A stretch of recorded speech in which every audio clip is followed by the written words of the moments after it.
Hi, welcome back. If you don't know me, I'm Anna. I'm a psychologist in training. On this channel, we talk about real-life applications to psychology, and today we're talking about how we can address our core beliefs by revisiting our childhood memories. I don't know if my voice sounds weird to you, but it has not ever fully recovered from COVID. It's really weak and raspy, so I apologize in advance. Hopefully it won't be too bad. First, let me just kind of explain what core beliefs are. They're a concept from CBT, or cognitive behavioral therapy, which focuses on, like it sounds, addressing your cognitions, your thoughts, your beliefs, and your behaviors. And so for part of the cognitive piece, there's this idea of core beliefs, which basically guide how we move through everyday life.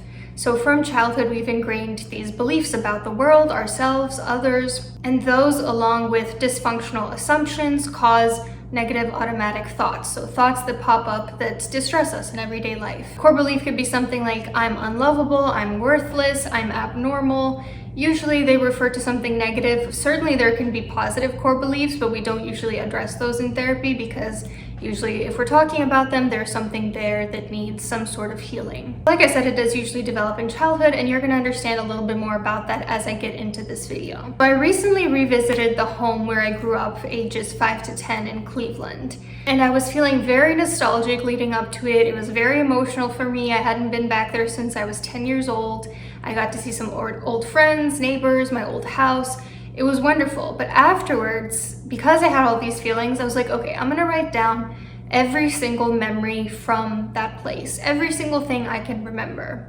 Memory tends to be consolidated stronger if you were emotionally activated at the time of the experience happening. So the memories that stick with us through the years are often the ones that are important enough to be retained. And of course, I'm sure there are many memories that were also very important that I just didn't consolidate for some reason, but we can only do so much. We can only work with the ones that we can't remember because things like uncovering repressed memories are controversial and not really the purpose of this video. So if you're wanting to deconstruct these negative core beliefs by revisiting your childhood memories, here's what I did and what you can do as well. Try to write down every single memory from a specific period, a specific place. It could be middle school, a specific home that you lived in, age 0 to 5, whatever you want it to be. Do these memories cluster in certain themes? Like for me, I noticed that a lot of my memories were about the magic of winter or the magic of autumn. A lot of memories about really wanting to see reindeer or to see Santa flying through the sky or things like that that were just my childhood fantasy life, which was very rich. I remember in a lot of my memories a feeling of safeness with people who established themselves as very warm, and not feeling so safe, not feeling so comfortable with people that seemed kind of cold to me for whatever reason. I remember feeling not like myself and kind of scared when adults were mad at me. I felt like I didn't quite belong in my community because we were one of like 2 immigrant families in that neighborhood, I think. There was one guy who was Polish. I still remember his name. He was the only one that had a name that was almost as difficult as me. And there was definitely a culture clash. There was definitely an in-group, out-group dynamic, and I did never really feel like I fully belonged. So these were the themes that my memories clustered around. Now, I want you to take the most meaningful memories and sort of work backwards. What would a child who is still developing their view of the world, their view of themselves, learn from this experience that you had? For example, so one of my memories was I was riding my bike down the block with my neighbor, and I don't know what got into me. I was usually very risk aversive, but for once I said, no, I want to ride it fast. I want to speed down the street. I want to just live a little. And the one time that I did that, I fell and I had to get stitches on my chin. I still have a scar on my chin from it. It was like a whole big thing. So what do you think I learned from that experience? I learned how to catastrophize, how to avoid risk. I learned that anytime you take a risk, the one time that you do something a little outside your comfort zone, the worst possible scenario is going to happen. And if you want the worst case scenario to not happen, you need to always avoid risk. What about, let's say that you also were from an immigrant family. You have a lot of memories about like not quite fitting into your community. What do you think a child learns and internalizes from that? It might be something like, you will never fully belong with them. You're different. They will never truly connect with you or accept you because they will never truly understand you. And you could imagine how that could lead to something like feeling disconnected from other people, isolating yourself, maybe social anxiety, maybe self-doubt when you're in social groups about whether you're competent enough. Now, I had two memories about, on the very rare occasion that adults got mad at me because I was a pretty good kid. I was like pretty quiet, followed the rules, didn't really misbehave a lot of the times. But I remember the one time that I did misbehave in class and the one time that I got too excited and did something wrong with an adult who lived on the street. I remember a very intense reaction from them, and I remember me feeling like, whoa, they're saying this isn't you. They're saying, I thought you were a good girl, and now I'm realizing you're not. So what would a child learn from an experience like that? They would learn, you are a good girl, you behave, so be a good girl because it's the only reason that the people who have any authority over you still like you.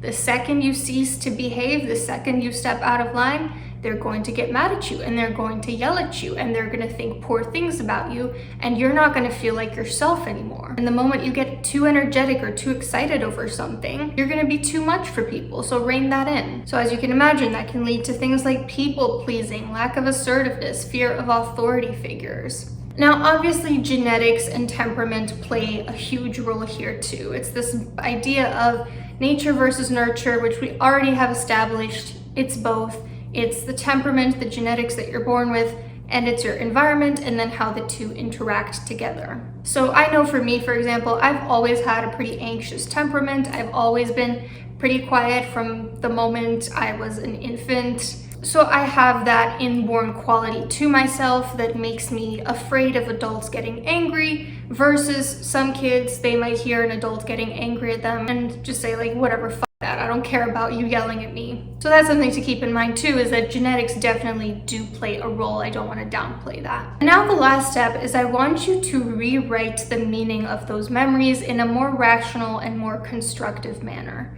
Because I'm imagining that if this is something that turned into a core belief for you, it's probably that you made wrong assumptions about what these experiences meant. It's probably that you misinterpreted something, or you didn't think about it logically, or you took an approach that just wasn't healthy for you. And it's important to address that and think about alternatives in the way you think about it to sort of loosen those core beliefs from your mind. So the Stitches story, the story of the one time I took a risk and it ended badly. How might I reframe that in my mind? I might say, look, it's probably not the only time that I took a risk, but because it was the only time that something bad happened, probably one of the only times that I remember happening. It's the only time that it backfired enough for me to remember it, because remember, the more emotionally activated you are at the time of a memory, the more it tends to retain. It's unlikely that taking a risk will always result in the worst case scenario. That's just not how life works. That is something I've gathered a lot of evidence on since then, and I can confidently say I do not need to catastrophize. That is not logical. What happened that day was a fluke. It won't happen like that again. What about feeling like you don't truly belong because you're a foreigner? Yes, okay, it's true. If you're a foreigner, maybe you're not completely understood by the culture that you are now trying to acculturate to. But you can still connect with people and belong to groups, maybe oscillate more towards diverse groups, towards other immigrants, towards people who don't care that you're different and are still interested in connecting with you. Maybe further down the line, a lot of acculturation has passed and now maybe you do belong to this community more than you used to in the very first few years. And maybe we just don't need to be exactly the same to understand each other. So that's a way of reframing the sense of I will never belong. Well, it's not that true. It's not that simple. That's not actually accurate. And lastly, the example of adults getting mad at me and me feeling like I am suddenly not in alignment with myself, suddenly feeling this sense of cognitive dissonance, like I'm a girl that behaves and yet I'm being told now that I'm not behaving the way that I normally do. This one's kind of tricky because it's normal for adults to sometimes get frustrated when kids are misbehaving due to high energy. I know I don't have a very high tolerance for people who are very high energy around me, so I can only imagine someone that's always surrounded by children who are always misbehaving would kind of be like, what's going on? Like, I thought you were one of the good ones and now you're pissing me off too. And so they might be off-put by a child who usually behaves suddenly not doing so. That doesn't mean that I, as an adult, need to bend over backwards for people in authority to like me, because I'm no longer a child in need of admonishment.